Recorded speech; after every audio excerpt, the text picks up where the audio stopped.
All right, everyone. So obviously, Charlie Kirk was just assassinated. Huge tragedy in the world of politics and open and free debate, logic, truth, all of that. Terrible loss, regardless of what you think about him and your personal beliefs. Um, One of the largest claims that went out about Charlie Kirk was that he was a fascist. This is also one of the terms that we most commonly see attributed to Donald Trump. But it just came out. I'm not exactly sure whether it's confirmed or not yet, but recent updates are saying that the shooter actually carved the words "catch this fascist" or something about Charlie Kirk being a fascist into the bullet that he used to kill Charlie, allegedly. Um, so I just want to talk about why I don't think Charlie Kirk, actually was in fact a fascist. And the way I'm going to do that is by talking about what actually is fascism and what makes a fascist. So fascism is, I actually looked up the definition here just to make sure that everyone's on the same page. It's far right, authoritarian, ultra nationalist political ideology, right, and a system of government. At the core, fascism emphasizes authoritarian leadership, right? So, which means its power is centralized in a single leader or a ruling party. Okay, so you could see this and make the claim that Charlie was for this because obviously he's a big proponent of Donald Trump. But let's keep going. So, ultra nationalist. What does this mean? Extreme loyalty to the nation, often framed as superior to others. Okay, so this is an important point. Nationalism, right, is always a factor of fascism, right? So, excuse me, fascism always involves a sense of nationalism, obviously, right? Because being a fascist, you have to have extreme loyalty to your own nation. But just because you are a nationalist, meaning you have loyalty to your nation, doesn't necessarily mean that you are in fact a fascist. But let's continue. Militarism. Okay, so glorification of war, violence, and discipline as means of strengthening society. Um, so if you've watched some of Charlie Kirk's content and his work, obviously he was a proponent of basically you could be boiled down to the term speak softly and carry a big stick, even though he didn't really speak softly. But essentially, right, he didn't necessarily glorify war. In fact, he was in full favor of ending wars. Obviously, being a Christian and everything, I don't think he really wanted to see people uh, die from violence. But he was in favor of war when necessary, to my knowledge. But not overt militarism of one's own country in order to strengthen society in a way that he deemed fit. What does this mean, right? Charlie had really strong views, but he wasn't in favor of using the military to enforce these views in his own country, right? Um, Next, suppression of dissent. Okay, so this one's important. Censorship, propaganda, secret police, and persecution of opposition groups. Okay, so generally, a fascist is in favor of censorship and propaganda and most importantly persecution of the opposition groups. Okay, so the reason why this does not align with Charlie Kirk, because 100% not in favor of censorship. Charlie was a champion of free speech, and he was not in favor of censoring anything, especially views that he disagreed with himself.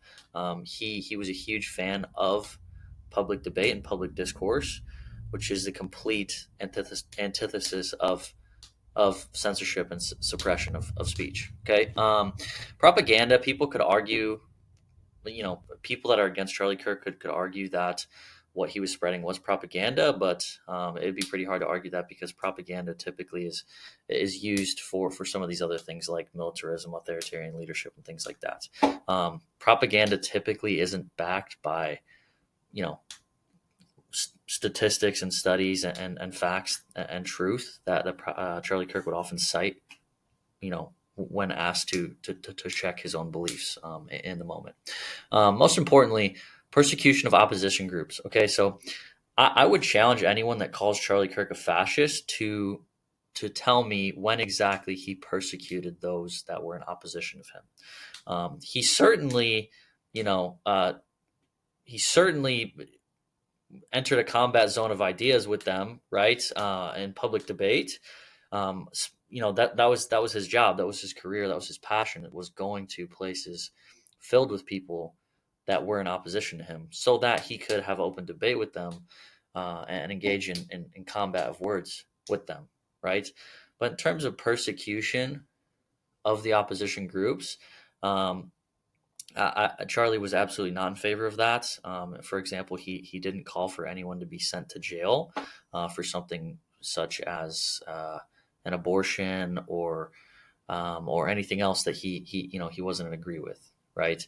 Um, or if he was in favor of these things, he wasn't in favor of them being sent to prison just because they opposed his views, right? In other words, he didn't want to suppress or silence any of these views that were in opposition to him. Um, Anti-liberalism, anti-communism, rejection of democracy, individual rights, and Marxist socialist movements. Obviously, Charlie Kirk was a pretty famous capitalist, very successful entrepreneur. He, huge proponent of the free market economy, but absolutely did not reject democracy. He was a big fan of democracy and individual rights. He just was definitely not a socialist. So that one kind of falls out as well. Mass mobilization. So large rallies, youth organizations, state-controlled culture to unify people under the ideology. So this one's tough because if some people see this, they could say, hey, Charlie Kirk would run these huge rallies and youth organizations, right, in order to unify people. This is a core, piece of politics, regardless of what your politics are. Mobilization is a form of politics. Okay, so if you were to use this to argue that Charlie Kirk is a fascist, you could make the same argument about people on the left that use large rallies and youth organizations to influence their own ideology. Okay, so that one sort of falls out because of that double standard. There's also that factor there that says state-controlled culture. Charlie wasn't in favor of a state-controlled culture. He just wanted he wanted his ideas to win the culture war as best they could. Right, so it wasn't state controlled. Everything he did was private. Of course, he had donors, but it wasn't state controlled mass mobilization. Right, the state wasn't controlling these youth organizations or these large rallies. Corporatism. ChatGPT was giving some examples here, but the idea of organizing society into state-controlled corporations that supposedly harmonize workers and employers. So you could actually argue that those on the left are more in favor of corporatism than people like Charlie Kirk. So, for example, Charlie Kirk was very against using the state to control, corporations and workers and employers. Right. Once again, huge favor of the free market. If you look at practices like DEI or some of the things on the left, it's actually more in line with corporatism, using the state to control corporations and supposedly harmonize workers and employers. So that's actually a point for the left for fascism as opposed to Charlie Kirk. But what is a fascist? So a fascist is somebody who actively supports or promotes fascist ideology, believes in authoritarian rule, often by a strongman leader, advocates for ultranationalism, and often sees other nations, ethnicities, or ideologies as threats to be eliminated or subordinated. Tends to see violence and force as legitimate tools for political or cultural dominance. Okay, so this is where things get a little confusing, and this is why a lot of people instantly, ascribe the term fascist onto someone like Charlie Kirk, because he was a big advocate for, putting Americans first, as opposed to sometimes other people from other countries. What that doesn't mean is Charlie wasn't in favor of putting one ethnicity above another, right? He was a big proponent of anyone in America that is an American citizen, in the right legal documented way, is able to do the same things as anyone else that is an American. So kind of falls out, but it can get a little confusing. Tends to see violence and force as legitimate tools for political and cultural dominance. Okay, so obviously someone like Charlie Kirk was strictly against violence and force as legitimate tools. In fact, someone that wants to battle in the arena of ideas and free speech is pretty much the exact opposite of someone that wants to use violence and force for political or cultural dominance, which was his goal, right? He wanted political and cultural dominance. He just didn't agree with using violence or force to get there. And if anyone disagrees with that, I would really challenge them to come up with an example when Charlie Kirk wanted to see violence or force as tools for these objectives. To summarize, right, fascism equals dictatorship plus extreme nationalism plus suppression of opposition.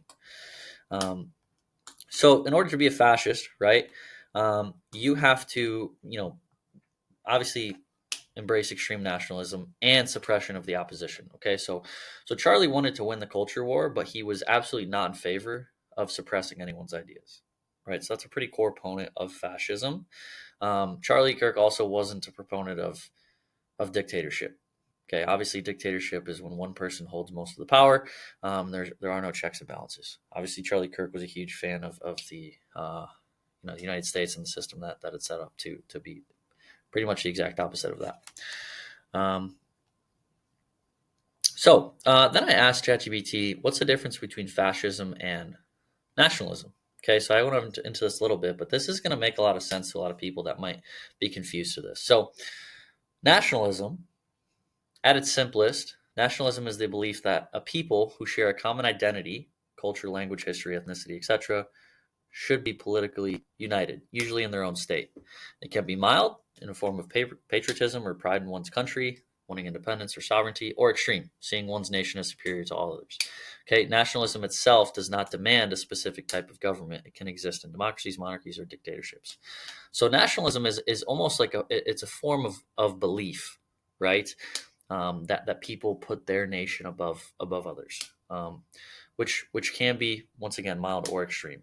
Fascism almost always incorporates nationalism, but it pushes it to the extreme, right, to an ultra nationalist extreme, amongst other factors. It's not just pride in the nation; it's the belief that the nation must be purified, militarized, or unified under an authoritarian leader. Fascism demands suppression of opposition, heavy propaganda, and often promotes the idea that enemies, inside or outside our nation, must be destroyed. So this is where a lot of leftists or whoever were people that believe that Charlie Kirk was a fascist. These are some of the points that they would use. They would say, Charlie Kirk wanted to have the nation purified of all the immigrants and all the people that weren't, straight white males, et cetera, et cetera. Okay, so wrong. That argument fails for the following reason, right? Charlie Kirk didn't want the nation to be purified of people within that own nation. Charlie Kirk argued for putting Americans first, regardless of ethnicity, right? It's difficult to, he talked about he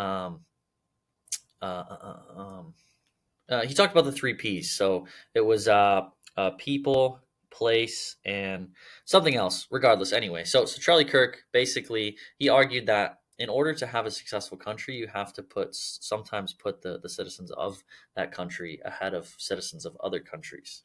Okay.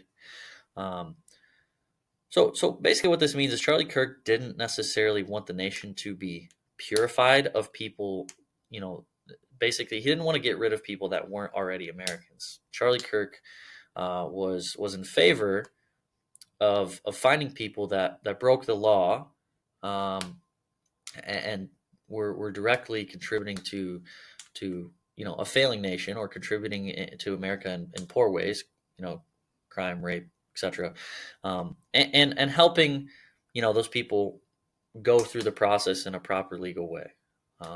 He wasn't in favor of like purifying the nation, right?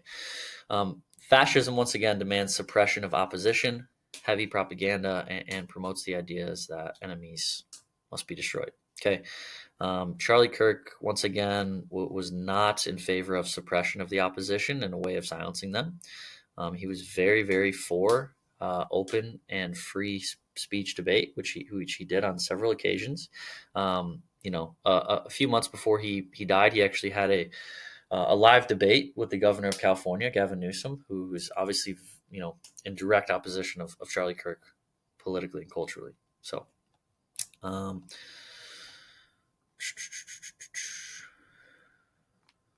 anyway, so let's go through some examples here about why some historical examples that might help people see why Charlie Kirk wasn't exactly, a fascist. So there's a government form of, let's see here, key differences. Nationalism can exist in democratic states. Fascism requires dictatorship. Okay, freedom.